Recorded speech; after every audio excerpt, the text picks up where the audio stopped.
Bonjour à tous, nouveau numéro de Club Sport Santé. Trois thématiques nous rassemblent ce jour. Nous parlons bien sûr de l'élimination, la sortie du Togo pour les éliminatoires du CHAN 2024 face au Niger, c'était à Bamako. On fait le décryptage de cette campagne inaboutie. Nous évoquons également la troisième journée ce week-end de la D1 Lonato. Nous parlons bien sûr de football de la première division. Puis nous faisons tout de suite, on pourra dire la séquence retro pour savoir ce qui s'est passé en 2024. Nous nous intéressons à la démission de Paulo Duarte et puis derrière la nomination de Nibombe Daré. Et puis sur le plan africain, parler de la CAN remportée de manière stupéfiante par la Côte d'Ivoire. Voilà pour nos thématiques du jour. On va faire immersion, sinon visiter le nid épervier pour parler des éliminatoires du CHAN. On se retrouve tout de suite pour la première fenêtre.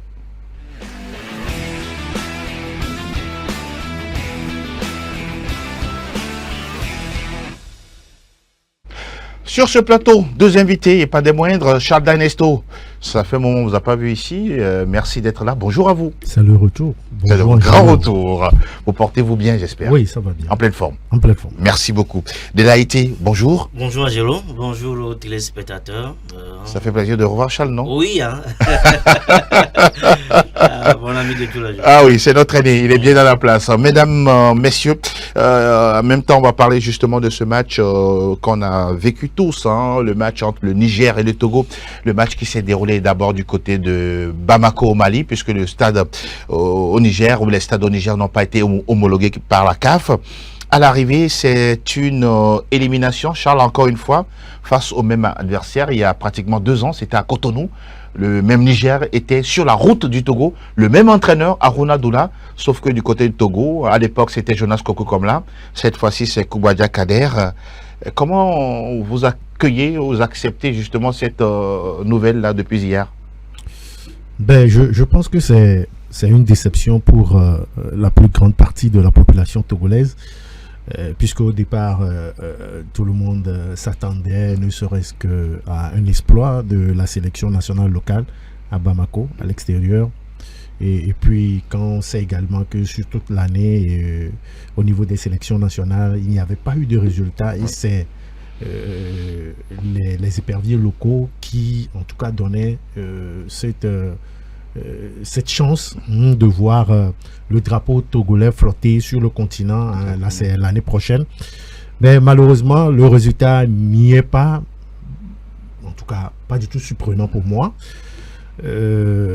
parce que quand vous voyez un peu le travail qui se fait sur le continent dans plusieurs pays comparativement à ce qu'on est en train de faire ici, je pense que on doit se poser beaucoup de questions. Vous l'avez si bien dit tout à l'heure. Avant, c'était Jonas Kokou-Komla. Cette fois-ci, c'est Kader Koubadia. Donc déjà, en faisant un peu le lien, on saura que ce n'est pas un problème d'entraîneur et que le problème se trouve ailleurs. Avant de rentrer dans beaucoup plus de décryptage, Delaïté, justement, quand on a cette nouvelle-là, le 0-0 à l'arrivée, l'élimination face au même adversaire, qu'est-ce qui vous vient tout de suite à l'esprit?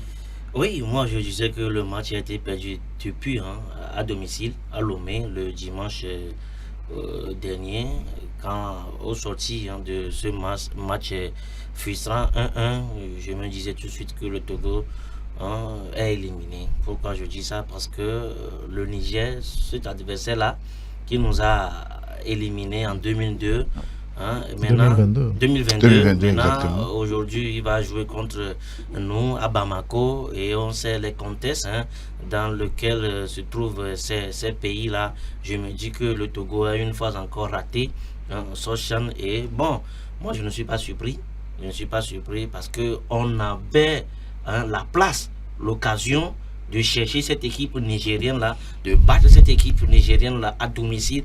3-4 buts à 0, personne ne crierait au scandale et aller à Bamako tranquillement pour des formalités et revenir à la maison avec la qualification. Mais malheureusement, on n'a pas fait cet exploit-là et on est revenu les armes à la main. Messieurs, on va parler de cet aspect-là. Le match aller, c'était 1 but partout. Le Togo a marqué, le Niger égalise. Mais sur la manche retour, pas de but. Ni du côté du Togo, ni du côté du Niger. On va beaucoup plus s'appesantir sur les cas togolais.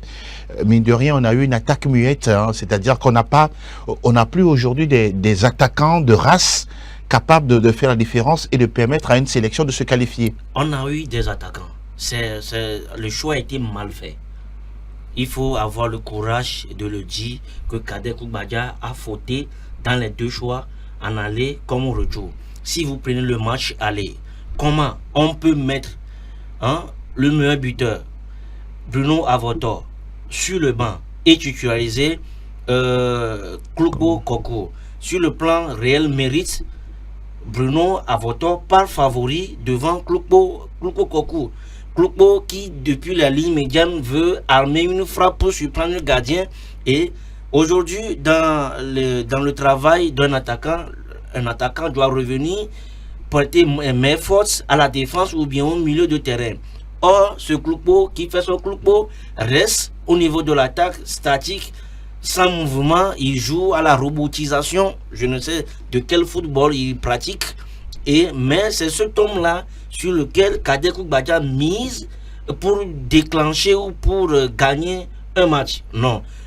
Au même moment, on met Bruno Avoto sur le banc. La même erreur a été faite hier. Kloupo et Avoto ne peuvent pas jouer ensemble dans une attaque. Soit il met Kloupo en première partie, et ou bien en deuxième partie il fait venir Bruno Avoto, ou bien titulariser tout simplement Bruno Avoto, parce que nous sommes dans une situation où on doit marquer ne serait-ce un seul but et se qualifier. Oui, pour se qualifier. Or c'est à domicile qu'on devait maximiser les points, ouvrir le jeu. Oui. Maintenant, hier, en absence des deux défenseurs, Adjessi et puis Sama, on espérait voir Madjedje et Benjamin Rolete. Maintenant, il a décalé Tchadine Farid au niveau d'Anlas pour placer Bruno Avoto en attaque avec Kloupo. Et vous avez vu, ça n'a pas marché. Mais au-delà de ça, on avait eu des occasions, pas moins 4 ou bien 3 occasions qu'on devait mettre au fond. Qu'on pouvait mettre au fond, mais par manque d'inefficacité, de réalisme, on a tout simplement vendangé ces occasions-là. La responsabilité, elle est partagée. Elle est partagée. Mon cher Charles, la question de l'attaque muette, ce sont des attaquants qui ne sont pas bien formés à la base, ils veulent en faire de trop, ça manque de complicité. Comment est-ce que vous voyez cet aspect de la chose? Non, mais je pense qu'il faut partir peut-être de votre premier point de vue. Oui. Est-ce que ce sont les attaquants qui sont mal formés? Oui. Je pense que oui. Parce que là, j'ai eu la chance de discuter avec un responsable de centre de formation la fois dernière qui m'expliquait beaucoup de choses par rapport au développement du football togolais. Il me donnait juste un simple exemple. Il me dit que chez lui, par exemple, le responsable qui coordonne les entraînements de toutes les catégories, il a la licence B qui date de 10 ans, sans recyclage. Imaginez quelqu'un qui depuis 10 ans a eu son diplôme. 2004, 2014, on est en 2024. On est en 2024, qui ne se recycle pas. Mais beaucoup de choses ont évolué. Beaucoup de choses ont évolué. Qu'est-ce qu'il peut apporter à la base aux jeunes? Ça veut dire que c'est ce qui se faisait depuis, qui continue par être enseigné. C'est que cet entraîneur, par exemple, c'est qu'il refuse d'apprendre, ou bien il va dire qu'il n'a pas les moyens d'apprendre? Non, je pense que le réel problème, c'est plus, j'allais même venir jusqu'au niveau de la sélection. Allez-y. C'est comme si nos joueurs, ils manquent de motivation. On a même l'impression, oui, on a même l'impression à un moment que c'est comme si ils se sont engagés dans quelque chose où ils ne savent pas où ils vont. Je donne un exemple. Un entraîneur, tu t'es dit, je vais embrasser le métier d'entraîneur. Oui. La moindre des choses, c'est que si le club ne t'envoie pas un stage, il faut investir sur soi-même. Voilà, toi-même va chercher le stage. C'est ce qui manque. Ouais. Moi, je l'ai dit, quand vous voyez un peu la formation des entraîneurs pour obtenir une licence, c'est le même cours qui est dispensé à tous les entraîneurs. Mais, c'est-à-dire que c'est par rapport à vos différentes expériences, par rapport à vos prestations dans le passé, que vous-même vous ajoutez quelque chose et ça change par rapport à ce que vous avez étudié peut-être avec un ancien coéquipier. Voilà. Maintenant, il y a de l'évolution, vous ne vous adaptez pas et le résultat est là. Je pense qu'aujourd'hui, quand même, on fait un peu le tour du championnat togolais. Il est vraiment très difficile qu'à une journée du championnat, qu'un club arrive à s'imposer 4 buts à 0. C'est vraiment ça très marque difficile. très très peu. Généralement, c'est 1-0, rare fois 2-0. Comment vous expliquez le fait qu'on puisse titulariser Bruno Avoto meilleur buteur du dernier championnat et qu'il n'arrive pas à marquer? Ça se comprend? Moi, ça se comprend pour moi. Vous voyez, même dans les préparatifs même de l'équipe, Oui. à un moment donné, on avait laissé le joueur. Exact. Déjà, au niveau de la psychologie du joueur, je pense qu'il y a eu quelque chose là-bas. Maintenant, par après, on l'a fait appel. Quand on l'a fait appel, il n'est pas titulaire. Oui. C'est-à-dire qu'à un moment donné, il y a une perte de confiance au niveau du joueur. Maintenant, si vous faites face à une situation et que vous voulez titulariser ce joueur-là, quel message a-t-on donné à ce joueur-là pour qu'il puisse vraiment s'exprimer? Parce que à un moment donné, pour moi, je me dis, le joueur, il se dit, bon, c'est comme si on n'a plus besoin de Mais lui. est-ce que lui-même ne peut pas se révolter positivement pour donner le meilleur Non, de c'est lui-même? vraiment difficile. Quand D'accord. vous voyez un peu le contexte, Oui. j'ai parlé des préparatifs. Exactement. Vous savez, on est dans un championnat amateur. Nous ne sommes pas dans un championnat professionnel où dans le club, il y a un psychologue qui va appeler le joueur. Exact. Vous voyez, on est dans un championnat amateur et ce qui se rapporte aussi, il y a également l'environnement du Oui, joueur. oui, Ce qui oui. se rapporte aussi comme information au joueur que voilà, c'est parce que l'entraîneur ne t'aime pas. Voilà. Tout ça, le joueur garde cela dans son esprit. Et bon, maintenant, par rapport même à l'équipe, moi je dis, c'est comme si, j'ai vu quelques phases de jeu, c'est comme si nos joueurs, ils n'ont pas envie d'aller monnayer leur talent à l'extérieur. À l'extérieur. Vous avez fait 1-1 à domicile. La moindre des choses, on vous demande de marquer juste un seul but à l'extérieur. D'ailleurs, vous aurez la prime du match gagné. Ça, c'est clair. Vous aurez la prime de De qualification. qualification. Vous avez la chance de se faire voir à l'extérieur Oui. par des recruteurs. Vous n'avez pas senti cette rage? Non, pour moi, je n'ai pas senti cette rage. Moi, je n'ai pas senti. Et je me dis, même du côté de l'entraîneur, il pouvait mieux faire. On a démarré le championnat, c'est vrai. Après 2 journées, quand il a commencé les séances d'entraînement, on s'est dit, bon, c'est Asco et ASK Oui. qui ont commencé très tôt. Voilà. Ils avaient joué les préliminaires de la Coupe africaine. Mais les autres ont commencé les séances d'entraînement. Il y a eu des matchs amicaux. Moi, je sais qu'il y avait des joueurs qui n'avaient plus leur place au sein de cette sélection. À voir la Mais qui lutte sont gardés? qui sont gardés parce que on s'est dit ok, on ne change pas une équipe qui gagne et voilà, le résultat est là. On n'a pas eu une équipe qui vraiment une équipe motivante Oui. pour peut-être faire qualifier le Togo pour le CHAN. C'est dommage. Pour Charles, il n'y a pas eu cette remise en cause. On va évoluer. Vous voulez placer un mot avant de parler du 11 entrant? Oui, Parce qu'on va oui. revenir sur ça. Allez-y. Je voulais revenir un peu sur le développement de Charles. Oui. Sur quel aspect? Oui, je me dis que Kader Koubada a déjà tué la psychologie Oh là là. de Bruno Avoto. Ah, d'accord. Oui, au départ, il a laissé le joueur au carreau. Après, Mouns, réuni avec lui, quand le public a réclamé le joueur, il a fait venir le joueur. Maintenant, dans ces Est-ce qu'il y a un problème personnel entre les pas un deux? problème personnel, mais c'est un manque de confiance. D'accord. Dans ses réactions, tu vas lire direct que Kader ne veut pas de Bruno Avoto. Mais pourtant, on a besoin de lui dans la Pourtant, on a sélection. besoin de lui. Maintenant, il a mis le joueur sur le banc. Face au Bénin, il a fait entrer le joueur et c'est ce gars-là qui a marqué le second but. On pensait qu'au match retour face au Bénin en Côte d'Ivoire, le gars ira anti ou bien sera titularisé. Mais non, c'est pas ça. De retour à Lomé, il a mis encore le gars sur le banc. Qu'est-ce qu'il reproche selon vous à Bruno Avoto? Je ne sais pas. D'accord. Maintenant, il a fait entrer le Vous allez gars. chuter là-dessus? Oui, le gars a fait, il a manqué un second but avant que l'arbitre Jean Ouattara ne refuse le but. À la conférence de presse, ce qui m'a flippé un peu, c'est quand Kader dit que dans son époque, il était 2 fois meilleur buteur, mais en sélection, on le mettait au banc. Comment les époques sont différentes. Et puis, à ce moment T, on a besoin des résultats. On a besoin d'un gars qui doit aller tuer les Nigériens. Marquer. Bon, dans le bon sens du terme. Dans le bon sens du terme. Ouais. Maintenant, il nous sort ce discours-là. Je crois que ça n'a pas sa place. Ça n'a pas sa place. Et voilà, nous sommes là. On va encore apprendre 2 ans après. Ah oui, 2 ans après, passer par les tours préliminaires. Encore une fois, messieurs, on va s'intéresser justement à la compo, sinon le 11 entrant de cette équipe togolaise face au Niger, avec la complicité bien sûr de Justin pour voir les joueurs qui ont été choisis d'entrée pour ce match-là. On voit Mahamadou Sama, Mahadi Oussama, pardon, en tant que goal et en même temps en tant que capitaine. Il y a bien Abdul Sabo Bodé, Benjamin Rolete, Farid Chadenou, Herman Amouzou, Kofi Agbetongo, Denis Abalo, Marouf Urotagba ou encore Klupo Kokou, Bruno Voteur et Akoro Bilali. Il a été sur ce 11 entrant-là.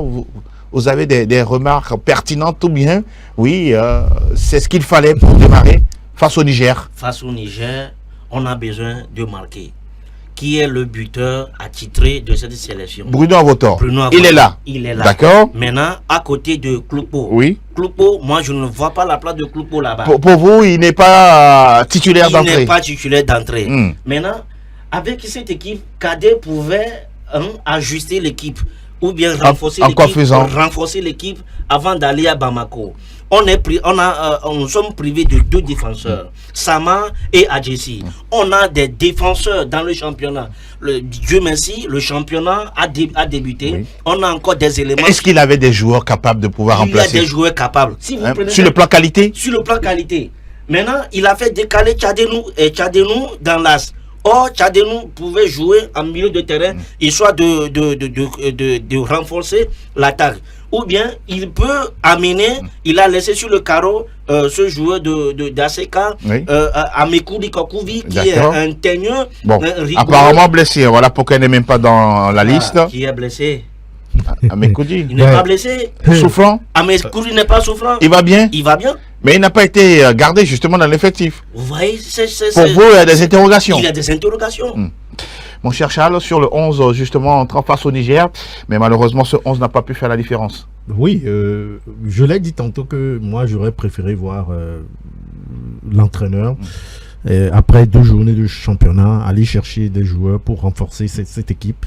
Je pense que sur le terrain, c'est bien vrai, Asko SK, c'est bien vrai que les meilleurs joueurs du championnat actuellement sont à ce niveau, mais je pense que il y en a d'autres qui pouvaient créer la concurrence et faire bouger les lignes. Oui. Quand je vois par exemple Herman Amouzou, bon, quand vous suivez un peu les débats, beaucoup disent que il n'avait plus sa place parce que c'est depuis le temps de Paulo Duarte qu'il a été renvoyé de la sélection parce qu'il ne donnait plus assez. Et vous voyez par exemple Oro Gafo qui a été appelé en sélection sous Paulo Duarte, qu'on a mis sur le banc. Bon, je pense que, bon, ce qui est sûr, on aura toujours à dire par rapport à la composition. Moi, je me dis qu'on pouvait mieux faire. On pouvait mieux faire que ce qui a été présenté. Oui. Maintenant, il y a de ces joueurs-là qui sont vraiment inconstants. Akoro Bilali, qu'on a vu sur les 2 matchs contre le Bénin. Exactement. Qui, en tout cas... Même le match de l'ASK en préliminaire de la Coupe CAF. Effectivement. Buteur à chaque fois. Effectivement. Maintenant, face au Niger, vraiment, il était que l'ombre de lui-même. Denis Abalo, j'ai vu Dela qui a travaillé sur sa page concernant le joueur. Oui, concernant le joueur. Je pense que parfois, il y a de ces joueurs qui deviennent des gâchis. Par complaisance, manque de sérieux, manque de discipline. Bon, quand je veux me référer un peu aux commentaires par rapport au cri de cœur de Dela, il y a beaucoup qui disaient que c'est plutôt les journalistes qui ont mis le joueur un peu au-delà de son niveau. Mais est-ce que lui-même, quelque part, il n'a pas piqué la grosse tête? Ben bon, c'est possible parce que Denis Abalo, que moi j'ai connu à Dito de Lomé, ce n'est pas le même joueur que je reconnais depuis qu'il est parti de ce club. Il est devenu également, lui aussi, l'ombre de lui-même. Et moi, ce qui me fait vraiment pitié, ce sont des joueurs qui ont du talent, surtout Akoro Bilali, qui a déjà fait l'expérience à la SEC. Qui n'a pas marché. Moi, je me disais que c'était l'occasion pour lui de se relancer. Exactement. Peut-être avec la qualification du Togo pour le CHAN. Malheureusement, le mal, c'est que nous n'avons pas une visibilité pour le championnat togolais qui puisse permettre à ce que il y ait un recruteur qui quitte un pays, ne serait-ce que d'à côté pour venir chercher ces joueurs. Moi, c'est ce qui me fait mal. Il y a de ces talents-là qui peut-être ont été vite assombris. Oui, parce qu'aujourd'hui, il n'y a pas de compétition pour les valoriser. Effectivement, c'est vraiment dommage. Je pense que on est en train de perdre une fois encore une génération de joueurs comme ça. Après les, comment dit-on, Agoro Ismaël, Tchakei Marouf, Agoro Bilali était même de cette expédition. Effectivement, on est en train de perdre comme cela une génération. Ça fait mal, ça fait mal. Et quand on sait que derrière ce qui arrive, ce n'est pas encore tellement ça aussi. Moi, c'est ça qui me On a du travail. Hein. On a du travail. On a beaucoup de travail à faire. Moi, j'aurais préféré que l'équipe là se qualifie et qu'on puisse avoir 5 ou 6 joueurs qui partent encore pour l'international. Ah, oui. Ça allait donner de la chance également aux autres de mouiller le maillot et de suivre cet exemple-là. Malheureusement, ce n'est pas le cas.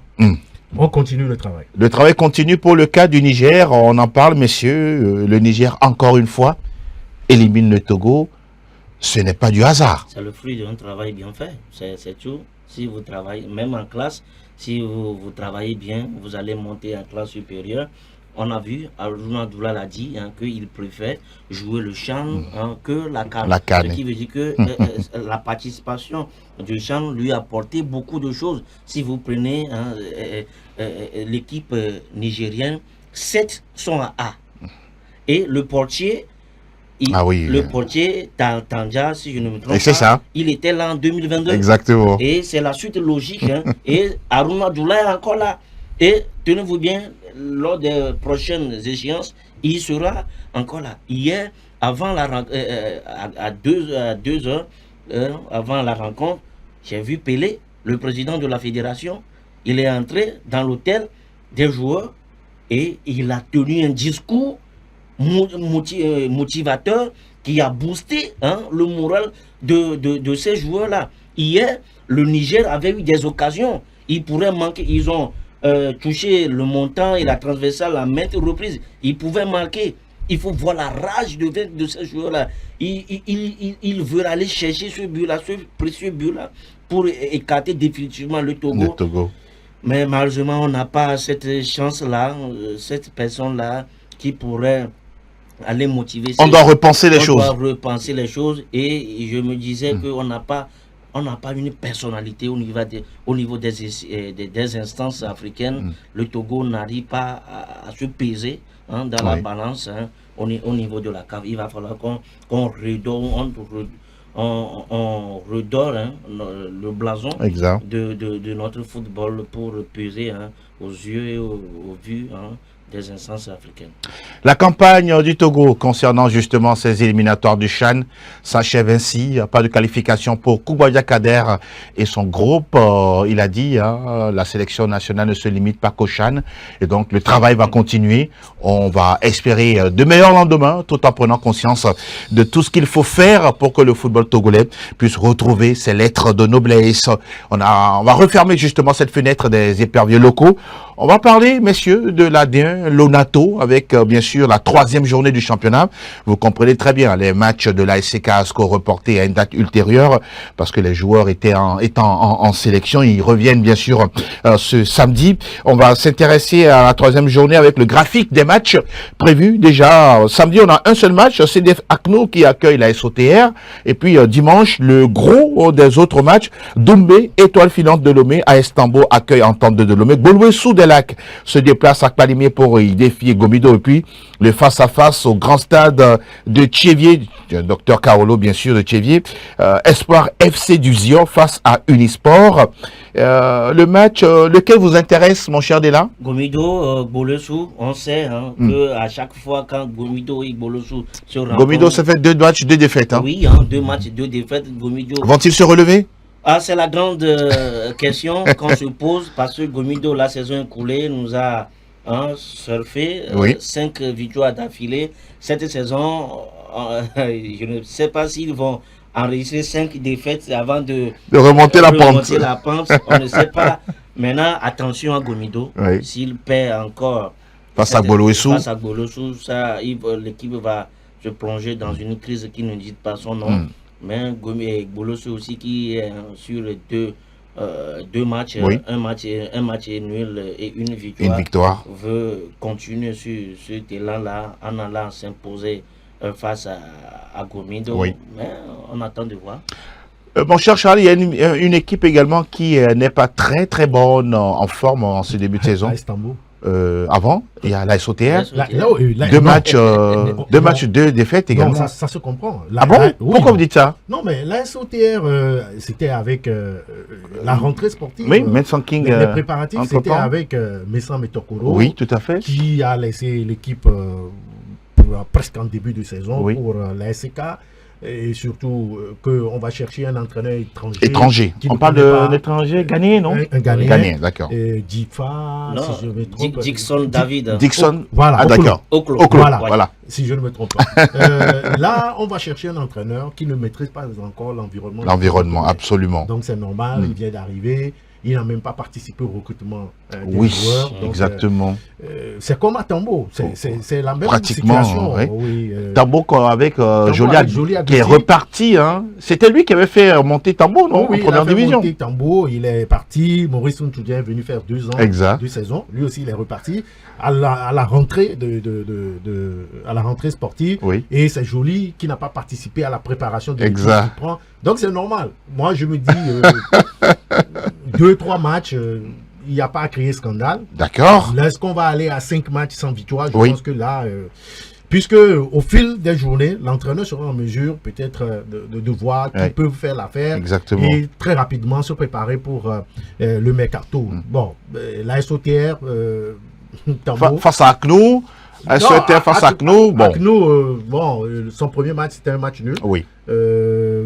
C'est une jeune équipe qui vient de découvrir la D1. La D1. D'ailleurs, même, il se dit que il joue le maintien. Oui. Il joue le maintien. C'est assez raisonnable, non? Non, c'est raisonnable, mais c'est une équipe qui joue bien, et qui a su conserver la totalité de son effectif. Tout à fait. Mais attention, la D2 est différente de la D1. Vous le dites bien. La D1, donc, pour le moment, la SOTR, je ne pense pas qu'il faut créer au scandale. D'accord. Au fil du temps, tout comme l'AS Tambo, cette équipe-là va retrouver. Par contre, Gomido, moi, je crains un peu pour Gomido. Pourquoi vous dites ça? Oui, parce que Gomido, il y a le staff technique qui est là, ça fait déjà 2 saisons également. Oui, Abalo et puis Didier. Seulement, moi, j'ai vu docteur Coco Michel, hein, dans le staff de Gomido. Oui, non, c'est que Gomido, souvent, ça arrive grand. Oui, mais moi, je me dis derrière, c'est pas solide. Hein. C'est pas solide, c'est pas solide. Pour moi, quand vous signez un joueur sur une saison, moi, je ne sais pas quel résultat vous voulez. Hein. Oui, pour vous, c'est pas normal. Non, c'est pas normal. Quand on signe un joueur pour une saison, ça veut dire que vous n'avez pas d'ambition. Parce que si vous avez d'ambition, le minimum, c'est 2 ans. Minimum. Le cas étoile filante, ça fait 2 matchs de victoire avec Benadjakpa, qui joue contre Doumbé en déplacement. Oui, c'est... Eux aussi disent qu'ils veulent jouer le maintien. Non, mais vous savez, l'étoile filante a su garder également son effectif de la saison dernière. D'accord. Maintenant, bon, ils ont pu avoir 2, 3 ou 4 joueurs expérimentés de Lasco et ACK qui sont venus gonfler l'effectif. Donc, avec Ben Adjakpa, on sait que c'est un entraîneur qui maîtrise son effectif. Et donc, ça roule bien. Et quand vous voyez un peu l'entente-deux, je pense que l'ambition est voilée. Oui, l'ambition est voilée parce que quand vous voyez les préparatifs de cette équipe, c'est que c'est une équipe qui veut jouer les premiers rôles, mais qui ne veut pas s'afficher, qui veut créer la surprise. Par contre, l'équipe de l'étoile filante de l'Obé, je sais que c'est le maintien. Et pour l'instant, on est en train de jouer avec des clubs du milieu de tableau. Absolument. Lorsque l'étoile filante va rencontrer ASCO, ASCK, ASOTR, bon, qui est aussi un peu en difficulté, lorsqu'il va rencontrer ces équipes-là, on peut faire des jugements par rapport au niveau réel de l'étoile filante, si cette équipe-là veut jouer le maintien ou bien également de miser sur le haut du classement. Excellent. Il y a également votre club de cœur, Espoir FC, qui joue à la maison contre Unisport. C'est un match qu'on doit prendre au sérieux. Oui, surtout que Espoir a fait match nul à domicile face à SCO de Cara et il a récidivé encore face à Étoile Filante et l'autre fois à Bossi, mais Espoir se veut se relancer par cette rencontre-là. Unisport, oui, cette formation aussi qui sait voyager, qui est allé à Balimé pour damer les pions à Gomido. Balimé sera à Tchévier, pas en victime expiatoire, mais pour engager les 3 points. Attention à Espoir, parce que à Tchévier, il a l'essai de confiance et avec ses supporters et autres là. Unisport aussi peut jouer un rôle trouble fait Oui, pourquoi pas. Pourquoi pas. Donc, attention à ces deux équipes-là. Les matchs ont lieu samedi à 15h30 et puis dimanche les autres matchs à 15h30 également. On rappelle que les matchs ASCO, AS Bina et puis AC Barracuda ASK reportés à une date ultérieure par la Fédération togolaise de football. Messieurs, merci. On continue de parler maintenant d'autres choses pour aborder la dernière fenêtre de cette émission. C'est la séquence rétro. Voilà. Tout ce qu'il s'est passé durant l'année 2024. On ouvre une fenêtre pour se remémorer, bien sûr, de ces événements. Le premier qui nous intéresse, c'est bien sûr au sein de la Fédération togolaise de football, avec, oui, en 2024, Charles D'Ernesto, la démission entre-temps de Paolo Duarte, qu'on ne voyait pas venir, et puis derrière, la nomination de Daré Nibombé. Vous vous souvenez justement, c'était en août, oui, que Daré Nibombé a été signé par le ministère et la Fédération togolaise de football.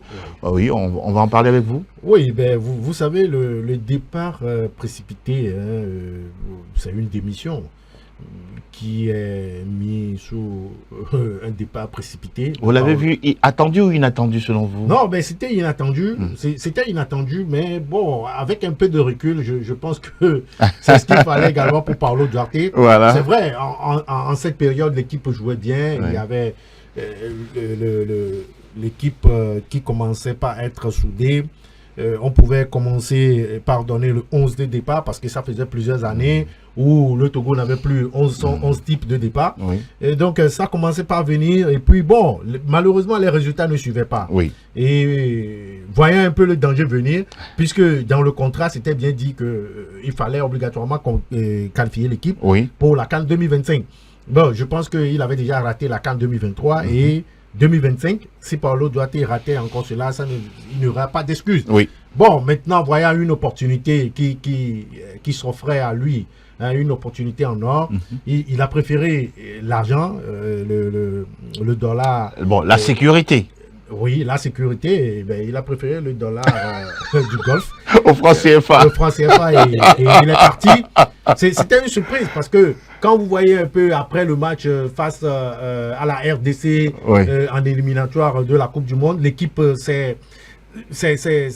l'équipe a bien joué. On a vu un collectif qui était bien en place. Voilà, en fait, ça. En dehors de la bévue du gardien de bien but sûr. Qui nous a coûté un seul but. Un seul but. Oui, ben, on a vu une équipe qui était vraiment en place. Mais lui-même, il voyait que une équipe en place ne suffisait pas. D'accord. Le public attendait le résultat. Des résultats de la victoire. De la victoire. Maintenant, les résultats ne suivaient pas. Bon, c'est normal. Ben, après plusieurs réflexions, il a surpris beaucoup de Togolais. Y compris vous-même. Non, moi-même, j'étais surpris par son départ.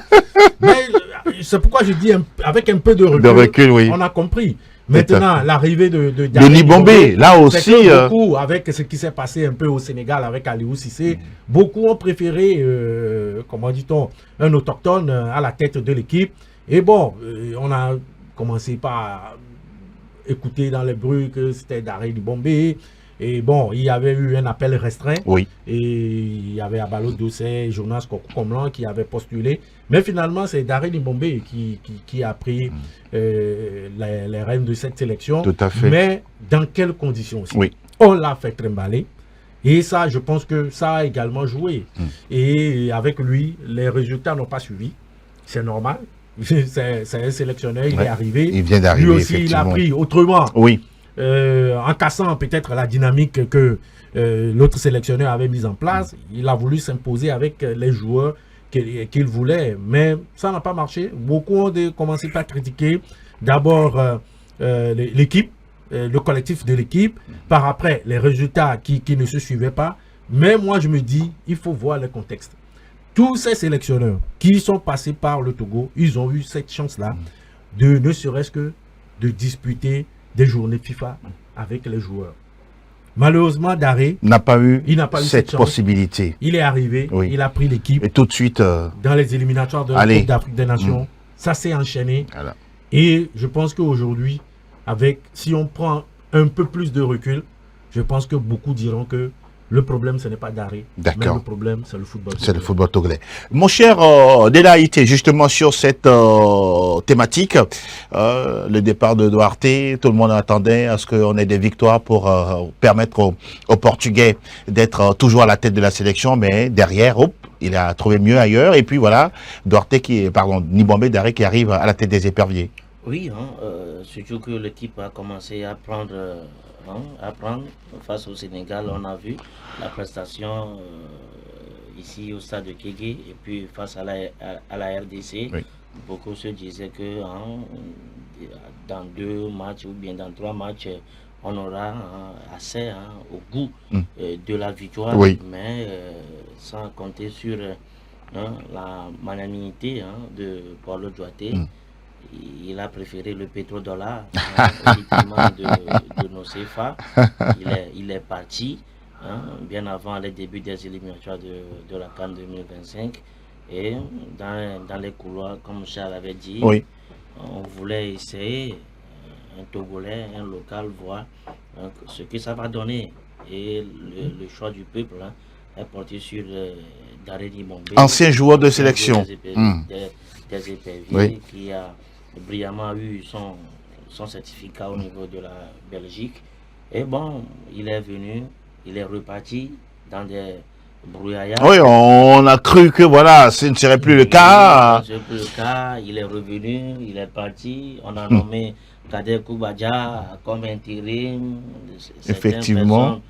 Chacun tirait le drap De son côté. De son côté, c'est Kader, c'est Daré, c'est le ministère, c'est Akpovi, c'est le président Fonya Singbe qui doit parler. Et chacun faisait ses commentaires de gauche à droite. Et finalement, au milieu du mois d'août, Oui.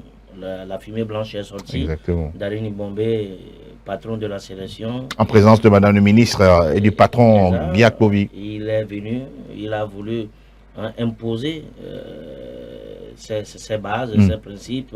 Il a cassé celui de Duarte pour recommencer à zéro. Malheureusement, les résultats n'ont pas suivi. On a raté encore la CAN 2025. Oui. Comme Charles a dit, il n'a pas bénéficié d'une journée FIFA qui pouvait l'aider à connaître mieux ses joueurs ou bien à découvrir d'autres joueurs. Mais on a raté. Tout compte fait. Il est arrivé pour 3 ans. Il a signé pour 3 ans. Le début donc, d'un commencement. Oui. Bientôt les éliminatoires de la Coupe du Monde. Exactement. Il a le temps de scruter encore certains horizons pour voir dénicher certains joueurs pour colmater certaines brèches. Oui. Il est à pied d'œuvre, il est revenu à Lomé la semaine écoulée. D'accord. Il est reparti cette Il était même à Mango pour le lancement du championnat scolaire universitaire. Et il est reparti la semaine écoulée pour l'Europe, pour visiter. Continuer à travailler. Et il reviendra dans le courant du mois de janvier pour lancer ses préparatifs. On espère qu'en mars, les résultats vont suivre. Et moi, je demande l'accompagnement de tout un chacun, de la presse, du public sportif, du chef de l'État, de la fédération. Du gouvernement et tout ce que vous voulez. Pour l'accompagner Daré Nibambe. Daré Nibambe qui est arrivé à la tête des éperviers pour 3 années. Et donc, il a encore le temps de peaufiner justement son travail et aller arracher des victoires pour le public sportif exigeant, bien sûr, du Togo. Et messieurs, toujours dans la séquence rétro, nous nous intéressons maintenant beaucoup plus à la CAN 2024 de football, avec à l'arrivée le triomphe, déroutant des éléphants de Côte d'Ivoire. Charles, je vous vois sourire. Le coup de marteau. Le coup de marteau, voilà, c'était une ambiance folle du début jusqu'à la fin de cette compétition. Qui l'aurait cru que la Côte d'Ivoire serait sacrée championne d'Afrique avec les scénarios qu'on a vus et tout. D'abord sur l'organisation, les pelouses des stades. Charles, il n'y a rien à dire. Il n'y a rien à dire. Je pense que la Côte d'Ivoire a réussi sa CAN. La Côte d'Ivoire, d'ailleurs, monté la barre très haute. Et c'était une très belle fête. Moi, je me rappelle encore lors de la 3e journée où il fallait attendre une victoire de la Zambie pour se qualifier. Et dans la rue, le peuple était là. J'ai vu une vidéo qui a circulé. on nous a gagné, nous on s'en fout. Même la défaite contre la Guinée équatoriale leur a fait très mal. Très mal, effectivement, très mal. Mais vous savez, je pense que le peuple a vraiment, en tout cas, soutenu son équipe nationale. Ça, c'est vrai. Vous savez, quand vous êtes en compétition et que c'est la population qui doit vous soutenir, la population qui dit, OK, on nous a gagné, nous on s'en fout. Vous-même, en tant que joueur, ça doit vous faire mal.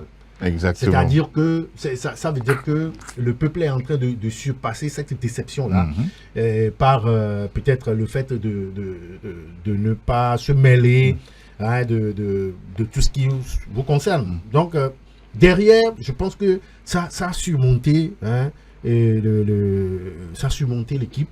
Et même avec l'arrivée du sélectionneur Emer Faye en remplacement de Guy Stéphane. Non, plutôt Jean-Louis Gasset, oui. Jean-Louis Gasset, pardon. Bon, ce sont tous des Français. Hein. Effectivement. Donc, vous voyez, c'est-à-dire que l'équipe s'est très rapidement retrouvée dans son environnement. Absolument. L'environnement africain, c'est autre chose. Le discours, c'est-à-dire, c'est comme si vous êtes à la maison, papa est en train de parler à ses enfants. C'est différent que peut-être c'est un étranger qui vient qui vient de l'extérieur vous conseiller. Quand papa parle, tout le monde sait que c'est papa. Maintenant, Emer Faye, on se dit c'est un des nôtres. Ok, les gars, nous sommes là. Pour vous, ça a joué également? Non, je pense que ça a vraiment joué. Ça a vraiment joué. Il s'est imposé. Et le résultat est là. Ah oui, il ne s'attendait pas à gagner une CAN avec cette sélection. Effectivement, moi je me rappelle surtout du match face au Mali. Ah oui. Avec la tension entre les deux pays. Voilà. Mais je t'assure, avec Eric Schell, c'est comme si il avait vu du feu, quoi. Ils ont remonté la situation. Exactement. Beaucoup ne s'attendaient pas. Je pense que avec Adengré, oui, je pense que ce sont des joueurs. C'est la motivation dont on parlait qui manquait chez les joueurs. Vous avez senti la faim. Voilà, c'est-à-dire que même si on veut te remplacer, c'est-à-dire que tu as envie de donner quelque chose. Exactement, pour ton pays. On sent la rage quand on fait appel à ces joueurs-là, qu'on veut les remplacer. Voilà, c'est Simon Denga dont vous parlez justement à l'image avec le numéro 24. On voit également Diakité, on voit Kosunu, on voit qui d'autre, voilà, Vadra, on voit Aurier, on voit Nicolas Pépé. Voilà. Il y a beaucoup de joueurs que l'on voit à l'image. On a senti tout un peuple derrière cette équipe et en retour, les joueurs ont donné au peuple ce qu'il voulait. Exactement. On n'attendait pas la Côte d'Ivoire. Moi, personnellement, je n'attendais pas la Côte d'Ivoire en finale. Surtout face au Mali, je vois plutôt le Mali en finale. Le Mali en finale. Mais quand la Côte d'Ivoire a éliminé le Mali, je dis que c'est fini. Cette équipe-là est partie. Et en finale face au Nigeria, ça a été renversant également. Ça a été renversant. Je pense que ça a été une très belle CAN. Oui. On espère vivement vivre également la même chose en 2025 au Maroc. Pourquoi pas. Puisque si ce n'est pas dans une telle ambiance, ce sera une déception. N'est-ce pas? Oui. Mon cher, on a été au plateau chaque fois de parler de cette CAN pour des souvenirs que vous gardez. Oui, Charles m'a emporté. Ces analyses et avec l'organisation. Oui. Chaque matin, quand tu vas sur les réseaux sociaux, les 16 Ivoiriens là, c'est notre CAN. On peut quitter quand on veut, on revient quand on veut, on peut gagner la coupe quand on veut. Et puis, tu sens une symbiose entre le peuple et l'équipe. Et puis, le gouvernement ivoirien aussi qui est derrière. Ils ont mis les moyens. Ils ont mis les moyens. Peu importe la situation, ils sont là, ces Ivoiriens. Moi-même, j'avais dit que si on confiait encore l'organisation de la CAN 2025 à la Côte d'Ivoire, ça ne gâterait rien. Pas du tout, elle va la récupérer. Oui, parce que la Côte d'Ivoire, sur tous les tableaux, côté médias et autres, transport, logistique, tout a été réussi et puis est couronné par un trophée inattendu, surtout quand le destin de tout un peuple se trouvait dans les mains du Maroc. Incroyable. Le Maroc qui devait gagner. Incroyable. Un seul but. Et c'est fini. Pour permettre à la Côte d'Ivoire de continuer, de se qualifier, de retrouver. C'était émouvant et on se demandait à quand notre pays, le Togo, pourrait aussi goûter cette sauce de ferveur là. Mais comme je le disais toujours, la meilleure façon d'attendre quelque chose, c'est d'attendre encore un peu. Et surtout de se le créer soi-même. Cette CAN, on l'a tous vécu. En tout cas, à travers des micro-trottoirs et tout ce que vous voulez sur Club, dans SOS Docteur TV, sur justement cette émission. Oui, on a vu encore une fois, là, on voit encore une fois, regardez le sourire rayonnant, bien sûr, de Emer Soyer. Qui l'aurait cru? Lui qu'on a fait débarquer à peine quelques jours après Jean-Louis Gasset. Chaque match, après match, il devient champion d'Afrique. C'est tout simplement exceptionnel. Et puis l'implication oui. des anciens joueurs, oui, Drogba, justement. Romaric Kundry, Gervinho et tous les autres, qui sont derrière à chaque fois qui descendent dans le vestiaire pour encourager les joueurs. Effectivement. C'est émouvant. Très émouvant. Très émouvant. Mais il y a une situation que beaucoup n'ont pas vue. Allez-y. La serviette des maîtres Payet. Oui. Ça veut dire, vous voulez dire quoi? Oui, beaucoup. Ça l'a accompagné durant toute la compétition. Non, mais au début de la compétition, la serviette n'est pas là. Ah, d'accord. C'est lorsque la Côte d'Ivoire marque que la serviette est revenue, c'est bloqué. Donc, avec la serviette, tout est scellé. Une serviette magique. Moi, j'ai fait le constat de la serviette intéressant. Dès les huitièmes de finale. Ouh, ça c'est, vous voyez plus loin que nous. Ah, ça c'est intéressant, la serviette magique. La serviette magique. Bon, on espère qu'elle sera encore là en 2025. Du côté du Maroc. Messieurs, on a fait le tour pour aujourd'hui. En tout cas, Adela, merci pour vos analyses bien pointues. Le plaisir est partagé. Je ne sais pas si c'est le dernier numéro. Bon, on verra. Mais bon, si vous voulez peut-être envoyer déjà quelques mots, bon, c'est vous qui voyez. Les arbitres, les hommes en noir, oui. qui sifflent nos championnats, le NATO, qui soient corrects dans leurs prestations, parce qu'on a vu déjà 2 journées, des couacs qui sont déjà sortis. Oui. Donc, je crois que la fédération... Vous les appelez à plus de sérieux? Oui, plus de sérieux, de concentration. On a reçu l'autre fois le président du Exactement. pays. Anafoot ici, oui. Dit, qu'il faut beaucoup de concentration. Absolument. Pour ces arbitres-là pour terminer les rencontres. Oui, Charles en sait très très bien des choses parce que il côtoie souvent le monde des arbitres. Bon, Charles, vous avez un mot? Non, mais... Quelques salutations personnelles? Non, je pense que c'est la fin d'année. C'est la fin. Bon. C'est la fin d'année, c'est la fête un peu partout. On espère nous retrouver en très bonne forme. N'est-ce pas? Très très bientôt. Merci Dela. Ah non, ça a été plaisir. Charles, mille gratitudes à vous. Oh, ben, merci beaucoup. Comme toujours. Nous prenons également le temps de remercier Justin et tous les autres qui nous ont accompagnés sur la réalisation de ce nouveau numéro. Merci infiniment à toutes et à tous. On se donne rendez-vous très très vite pour parler d'autres thématiques sportives dans Club Sport Santé sur SOS Docteur TV. On se dit à très très bientôt. Prenez ce nouveau. Bye bye.